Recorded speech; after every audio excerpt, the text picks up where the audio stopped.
Hello, everyone, and welcome to English Pod. My name is Marco. My name is Catherine, and you've been with us for a little while. You've probably heard some of our interview series already. Well, this is one of the later episodes in that series. That's right. We're at part number 9. We're reaching the end of our interview. And on this occasion, we're going to ask our employer a little bit of more information about the company and, more importantly, about the job. Well, this is a very important step. Like you say, it's at the end of the interview, so we're going to find out more details about the job. Let's take a listen to today's dialogue. We'll be back in a moment to talk more about it.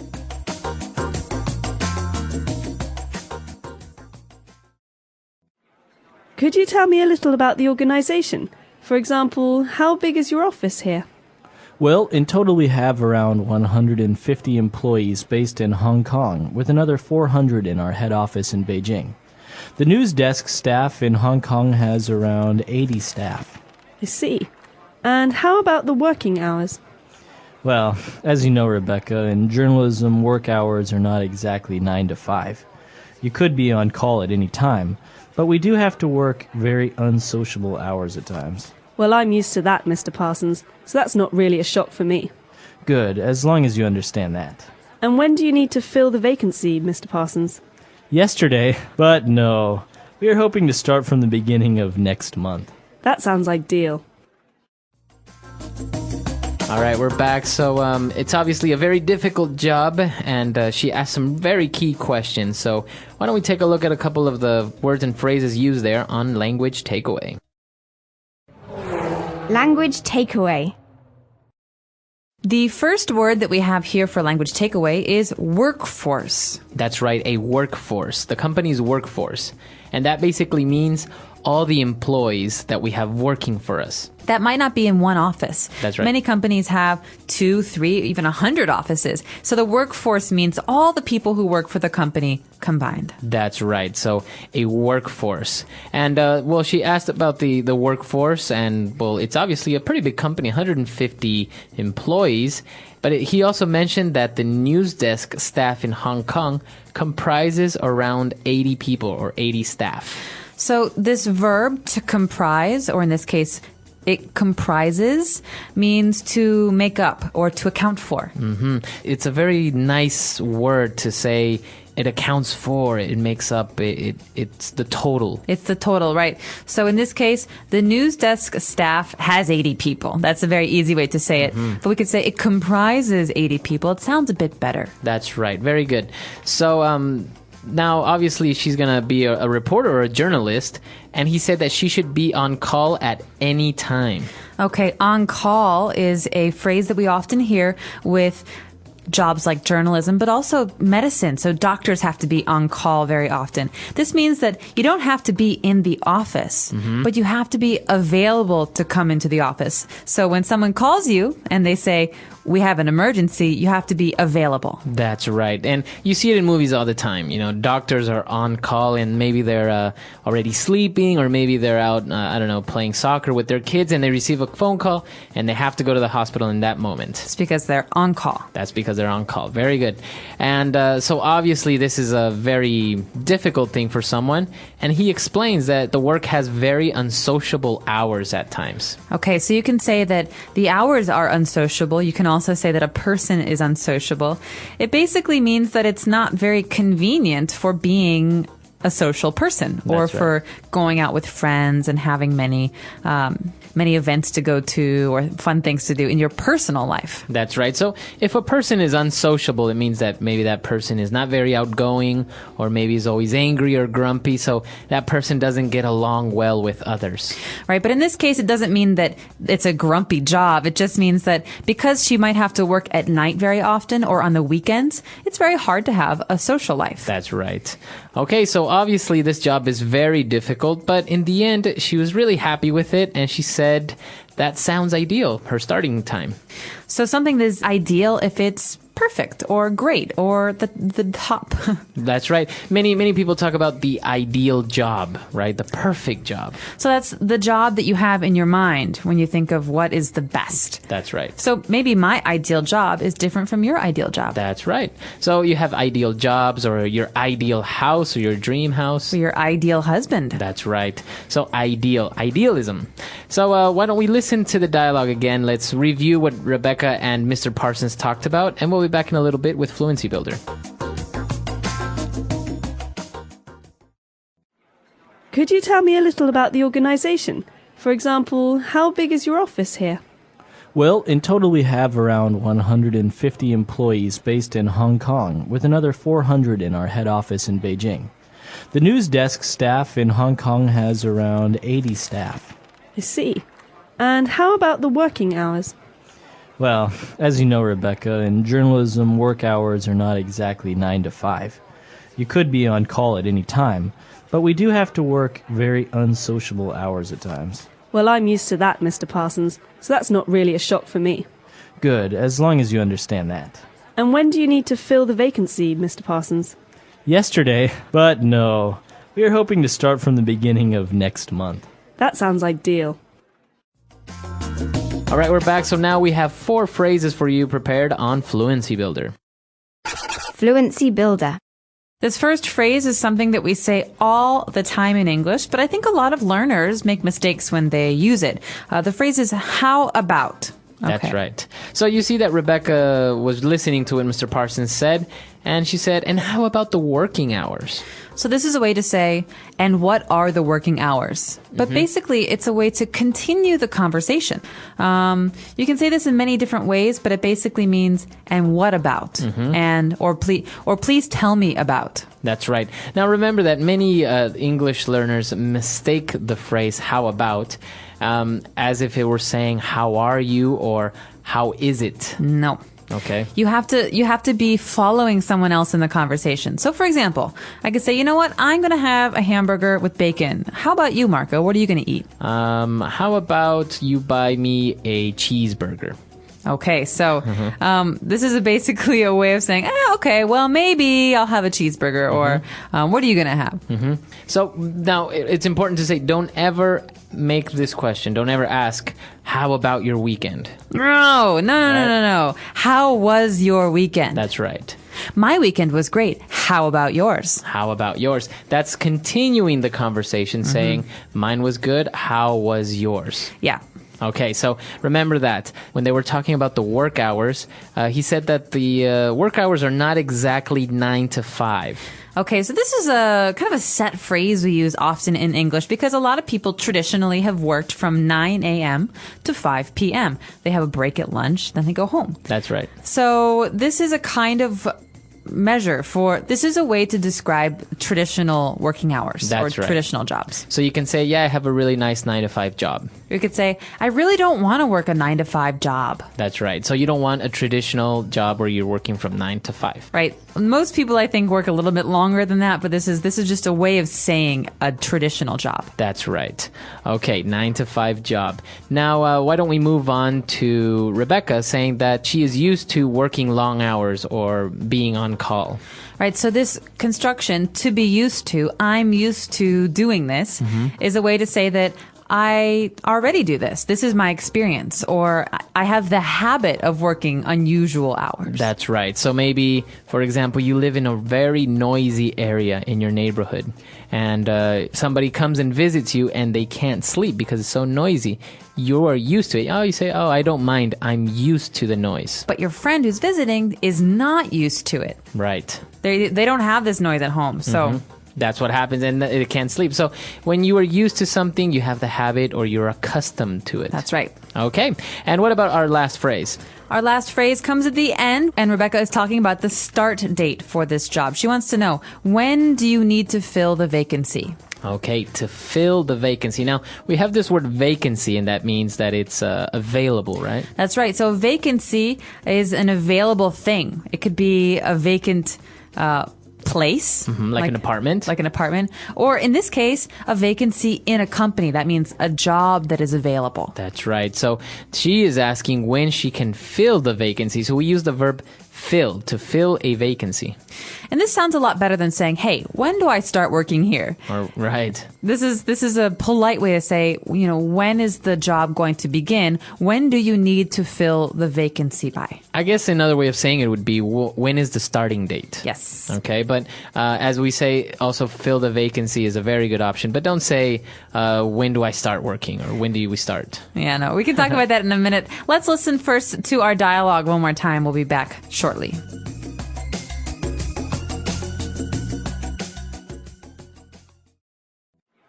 Could you tell me a little about the organization?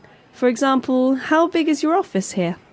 Well, in total we have around 150 employees based in Hong Kong, with another 400 in our head office in Beijing. The news desk staff in Hong Kong has around 80 staff. I see. And how about the working hours? Well, as you know, Rebecca, in journalism, work hours are not exactly 9 to 5.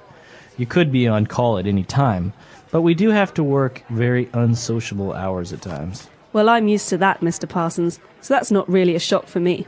Good, as long as you understand that. And when do you need to fill the vacancy, Mr. Parsons? Yesterday, but no. We are hoping to start from the beginning of next month. That sounds ideal. So talking about working hours, being on call or unsociable working hours, have you ever had a job where you've had to work maybe through the night? Yes, I used to work in a movie theater when I was in college. I had a day job too, so it was kind of a mess. I was very unsociable. But I worked at a movie theater, and I would start working at 6 p.m. Or 5 p.m., and I would work until 2 or 3 a.m. And so it was always busiest on Friday and Saturday. And so I could never go out with my friends. Right. So while everyone was partying, you were at the movie theater. Exactly. Or they would come to the movies and I would sneak in and bring them popcorn. So these unusual working hours, it's very interesting because usually, although it is a little bit more of a sacrifice, they usually pay a little bit better, right? They do, and there are some advantages. It means that you get to sleep in really late. Right. You don't have to wake up early. And you have the day off, like the entire day to do something. Exactly. So what about you? Have you ever worked unusual hours? Yes. I used to work for a newspaper, and obviously people like their newspaper in the mornings. So bright and early. We're talking about 6 a.m. So obviously we would deliver the newspapers around 1 a.m., 2 a.m., from 1 a.m. to about 6 a.m. Wow. So yeah, pretty unusual and very difficult because, for example, for some people, for them it's great to see the sunrise. I've seen so many sunrises that it's not really romantic for me anymore. We would call you a night owl, someone who's more awake at night. That's right, and I still am. So we were really interested to know maybe if you had any unusual working hours. Or do you work a 9 to 5? Yeah, do you have a 9 to 5 job? So come to our website, englishpod.com, let us know, and we'll see everyone there. Bye. Bye.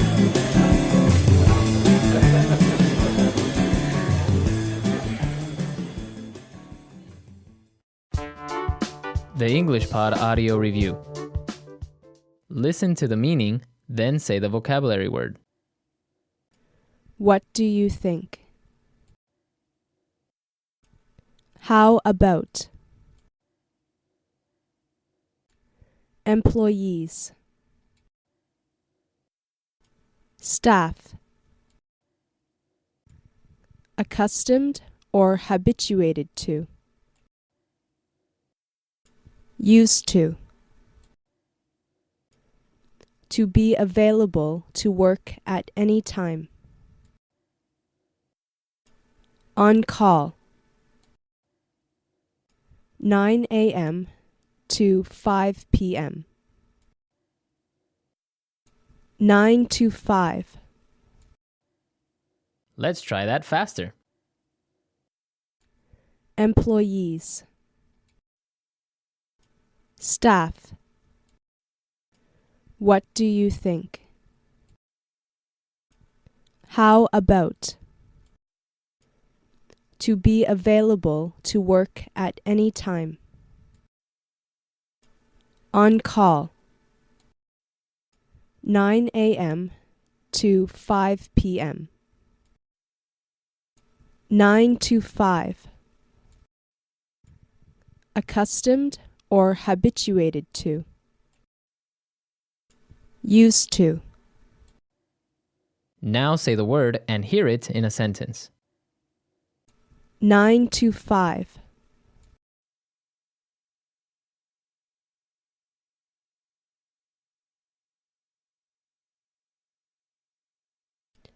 I've had a couple of part-time jobs before, but this is my first 9 to 5. 9 to 5.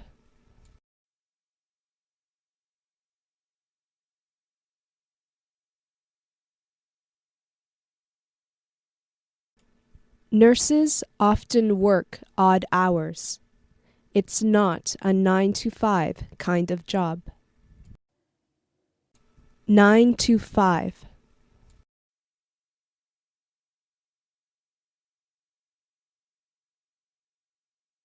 We keep the usual working hours, 9 to 5. How about?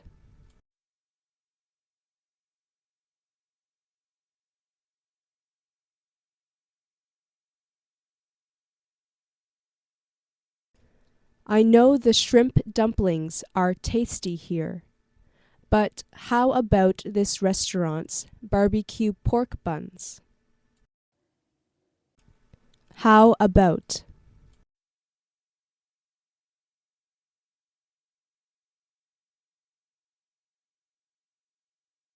I'm not sure John is right for this project. How about Helen? How about?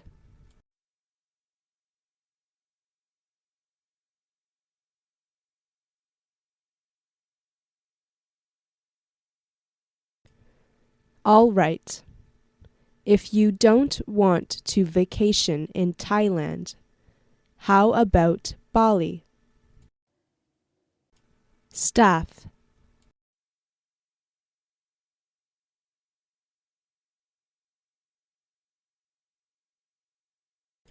I think we should add 3 more staff members to our sales team.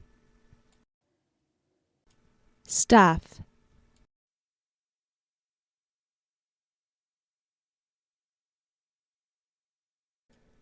Our company has a staff of about 55.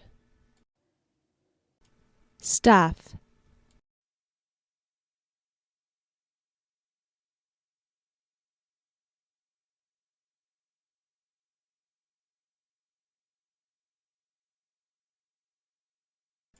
The staffs of both Mercyhurst College and the University of Yunnan must cooperate fully for this plan to work.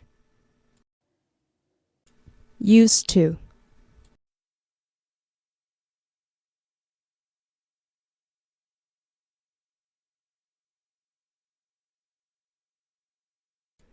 Beijing seemed really crowded to me when I first moved here, but now I'm used to it.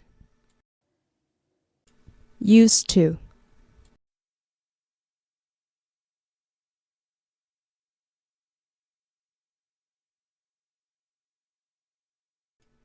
Be patient with the new receptionist. She isn't used to our system yet. Used to.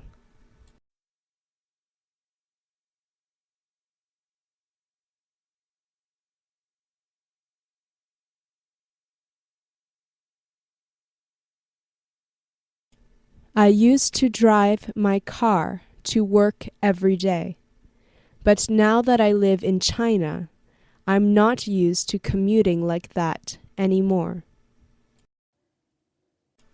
On call.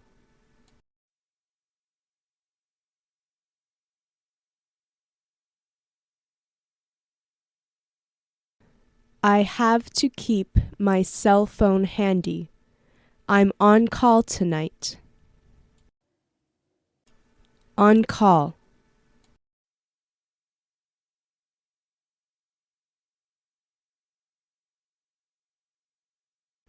Some doctors and nurses are on call around the clock. On call.